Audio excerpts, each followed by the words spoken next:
Welcome to Lead Today with me, Kalina. Let's talk leadership.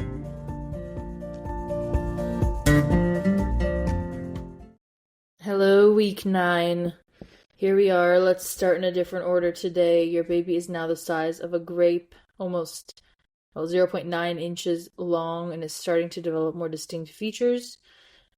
Arms and legs are lengthening, first signs of muscle development, and facial features are still forming. Ears are moving into proper position, and even teeth developing under the gums. At 9 weeks, this is wild, thinking about the fact that you only found out 4 weeks ago that you were even pregnant, and now there are buds and teeth and things. It's absolutely mind-blowing, in my opinion.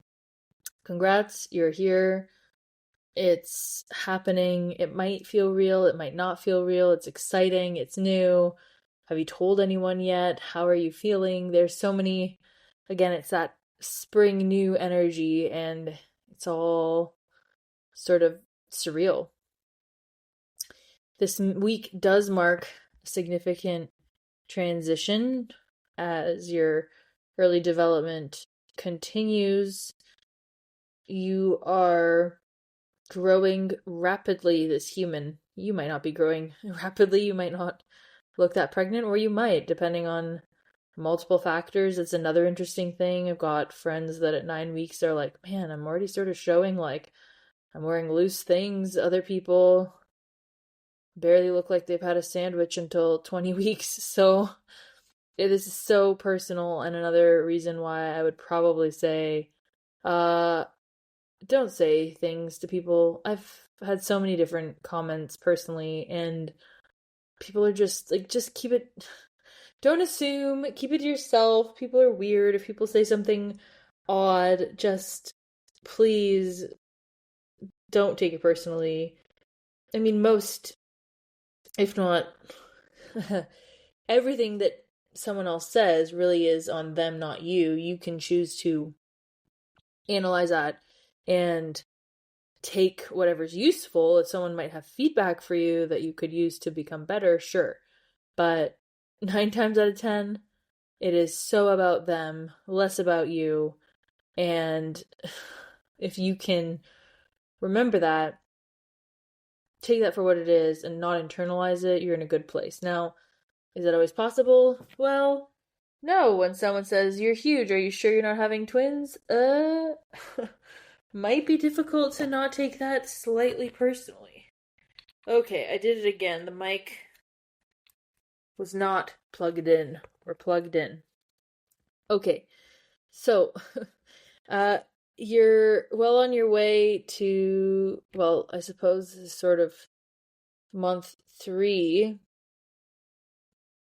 Sort of. It's kind of odd how they track it, because like that's another thing. If you're having any sort of confusion with the weeks, like you would think the first trimester is 12 weeks, but it's actually 13 weeks, but that's really at the end of 12 weeks is 13 weeks. I mean, depending on which pregnancy this is for you, you might be counting very carefully, or you might just sort of be trying to stay awake. And wherever you're at, I would say the biggest and most important thing is nurturing yourself, honoring your body, embracing the changes that are happening, just noticing what's changing and delighting in it as much as you can. I know when things feel uncomfortable, it's easy to want them to be different, and my hope is that you can lean into this experience, fatigue, nausea, and all. Remember the vitamin B6 potential solution, or at least support for the nausea. There is research backing that up. So I highly recommend at the very least you take a look. I hope that might be useful for you. Your body is producing more blood to support the developing fetus, so your blood supply increases by 50% over the course of not just 1 week, but over the course of pregnancy. And so that's a lot of blood. That's a lot of work. I mean, you're building a placenta at the moment. You might have changes in skin, but you're literally building a baby and a whole organ. Okay? So take it easy on yourself, and this might not be the time to do all the things. I get that there might be, you know, responsibilities on your plate, but whatever you can downshift and maybe postpone, get some help, something. I say do it. You got another 3 or so weeks of just really doing a lot. I mean, granted, the whole pregnancy is a lot. My experience, second trimester is a bit more chill. Not everybody feels that way. Some people, again, it's so hard to speak to specifics because literally your first trimester could be so easy or it could be the worst thing. Some people struggle their whole pregnancies. Some people barely struggle. The majority, the thought is first trimester is hard, third trimester is hard, second trimester is this easy breezy thing. We won't know till you get there. So really just focusing on taking care of yourself with whatever's showing up. If you're getting headaches, hydration is one thing. Definitely cool compress, or hot, like even alternating hot and cold can be useful. I know in these weeks, because there's so much more blood flow, things just can feel kind of out of whack. You might even feel like a balance out of off balance is certainly something that could come up. But just being gentle with yourself is, I know, probably a tall order, especially if you haven't told anyone. It's kind of like you're trying to keep up with what's up.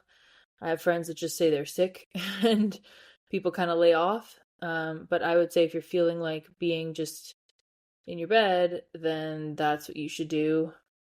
I know that there are different schools of thought. Some people really try to keep exercising and keep pushing. I think I think you should stay with your intuition on this one and do what works. I mean, walking is always a good call. If you're a marathon runner, the advice is you can keep up with what you've been doing. So if you want to keep running as long as your body is cool with it. Again, I think you really have to use your discretion on energy levels, what you can do, want to do. Any energy you utilize on other things is diverted away from building this baby and placenta. So, you're doing a lot of hard work just sitting there. And of course, walking is always a good idea, right? And keeping active throughout the entire pregnancy is a good idea. But just kind of paying attention to what it is you can do is so important. And I think it's really easy to kind of compare ourselves, and that just doesn't work in any realm of life, but certainly not in pregnancy because it's such a unique experience. So please do just take it for what it is for you today, this week, what works for you. There's absolutely no sense in trying to compete with anything you're seeing online or elsewhere. Some women really do struggle with the kind of bodily changes, depending on if you were actively trying or if this was sort of a surprise, or regardless of even how this pregnancy came to be, a lot changes. And this is early days, so you might still look like yourself, but you might not feel like yourself, especially if you're tired or having any symptoms that are new at all. The physical growth is experienced as well as the emotional changes that happen. It's a lot. It feels like you're completely changing who you are, and then you have these emotions that just layer in that can be very intense, and things can feel overwhelming, and you might be crying at the most random things in movies or things you see, like sentimental, just feeling, increased everything. There's increases in everything, hormones, tears, laughter, all of it. And I think that as your body transforms and as your baby continues to grow, the question I have for you today is, how can you cultivate compassion and mindfulness during this time of change, allowing yourself to fully embrace and experience this unique journey? How can you embrace these changes that are happening?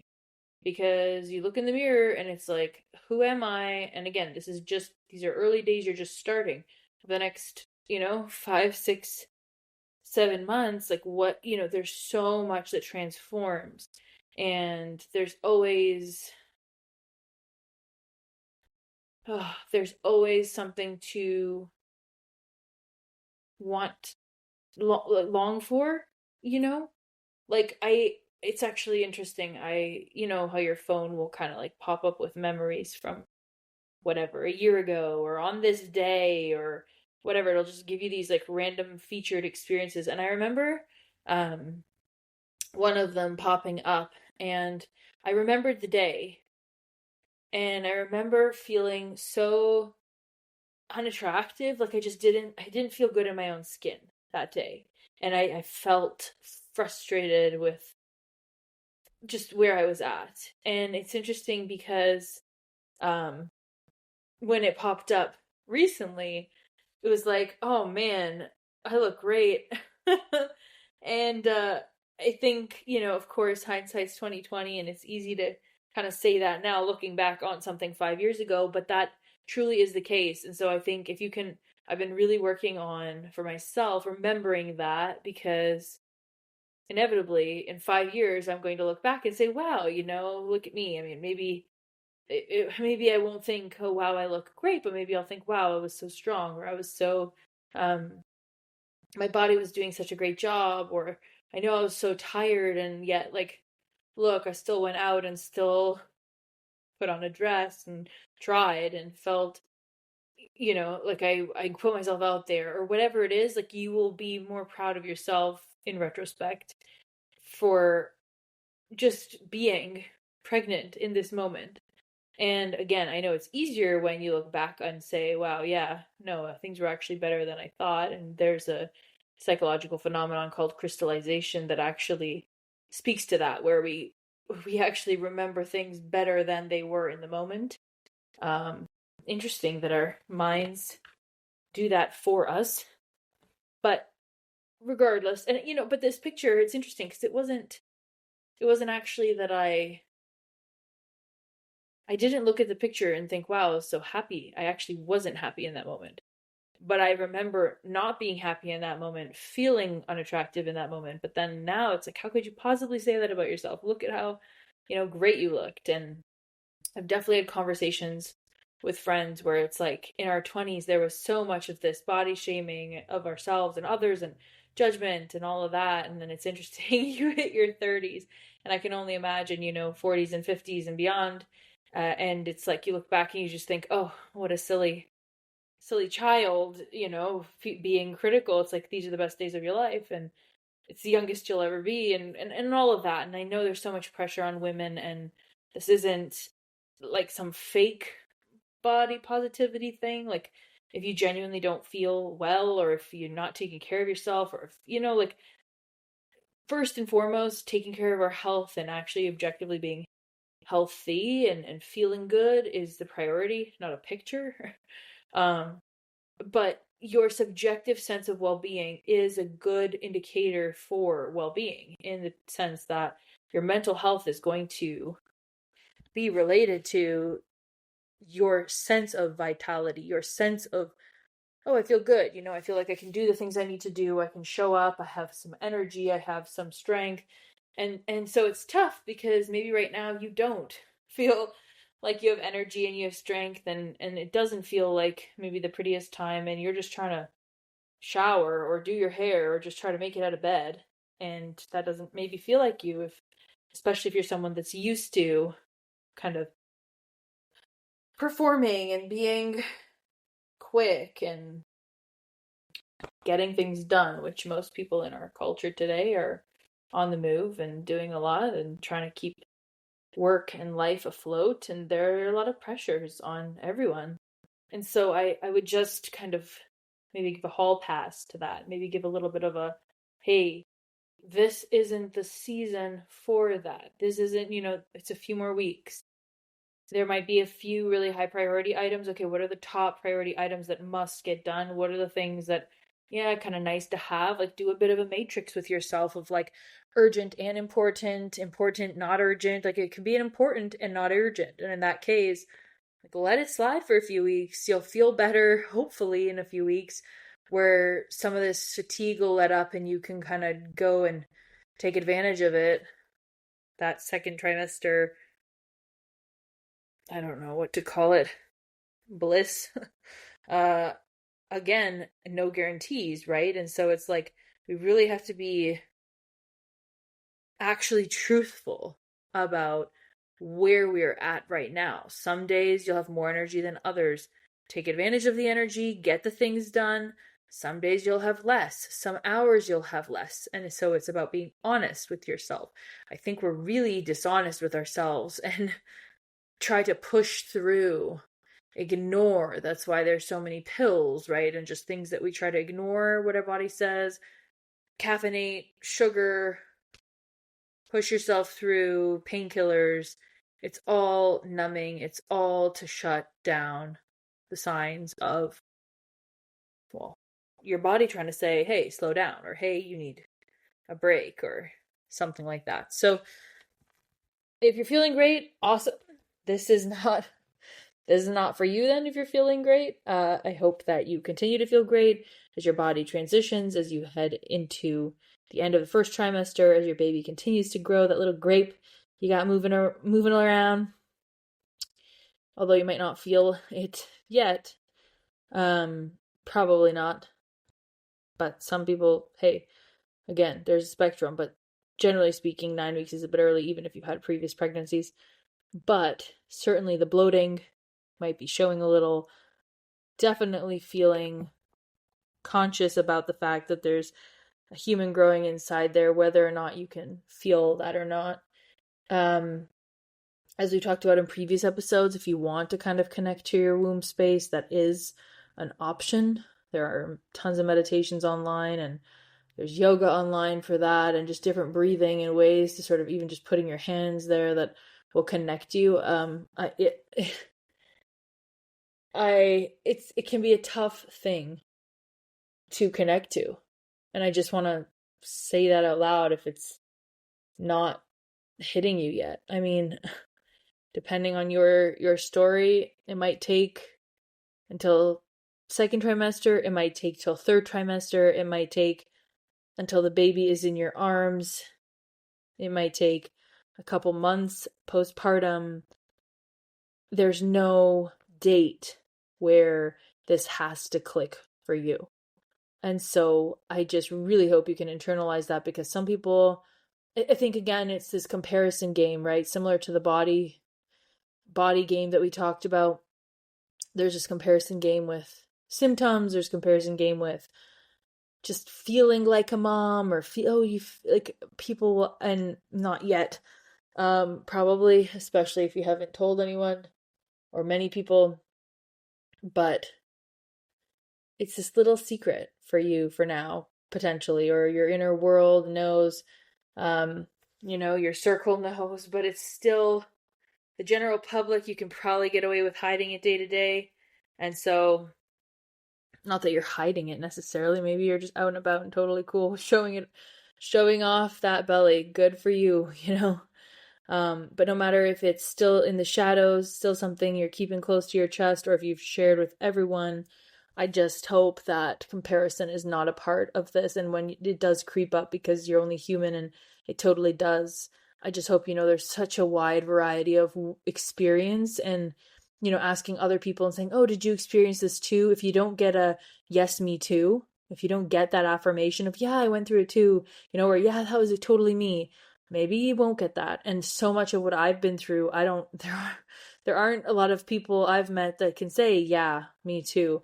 And I also didn't really want to interact with people. I didn't want to compare. I didn't want to swap stories. That just hasn't been my experience. And so if you don't want to share, or you still kind of want to keep this close to your chest, but you find yourself comparing and it feels a bit lonely, again, I encourage you to reach out, but I didn't want to. So if you don't want to, I think if you have a personal confidant of some sort that can be of support, that's useful.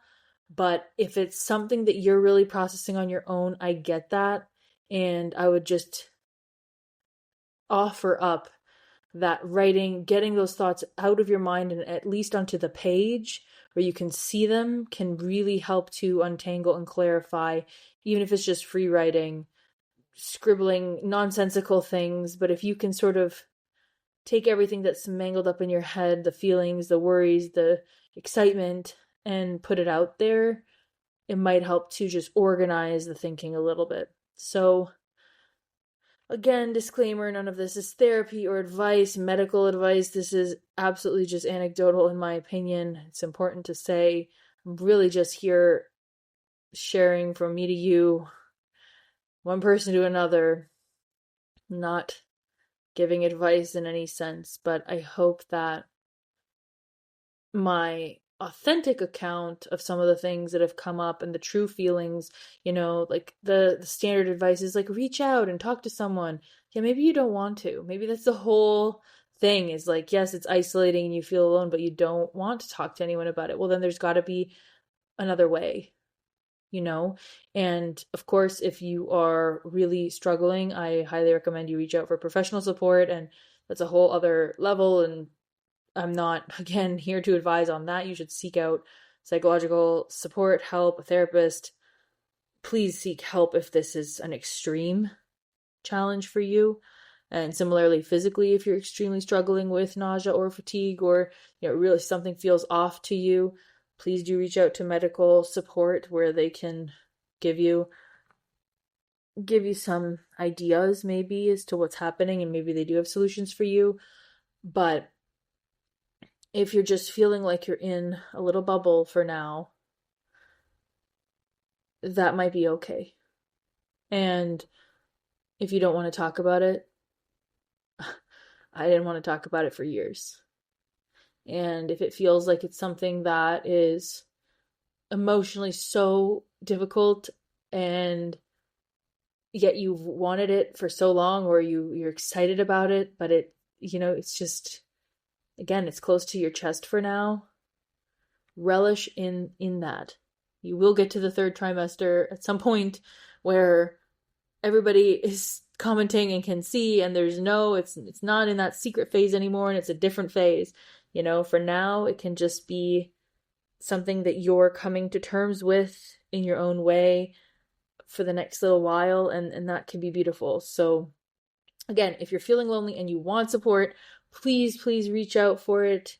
There's so many people willing to extend their hands, but if it's something that you feel you want to work through personally, independently, on your own, in your little bubble, then that's okay too. And I get that.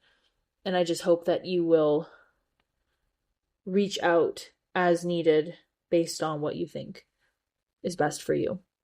So I hope you have a great week, you and your little grape-sized baby, and I'll see you next week, week 10, where we really start ramping up for that transition into the second trimester. Lots of developments for you and your baby. I'm so excited to continue to go along this journey with you. It's the adventure of a lifetime. That's almost an understatement. So I hope to see you next week, and take good care until then.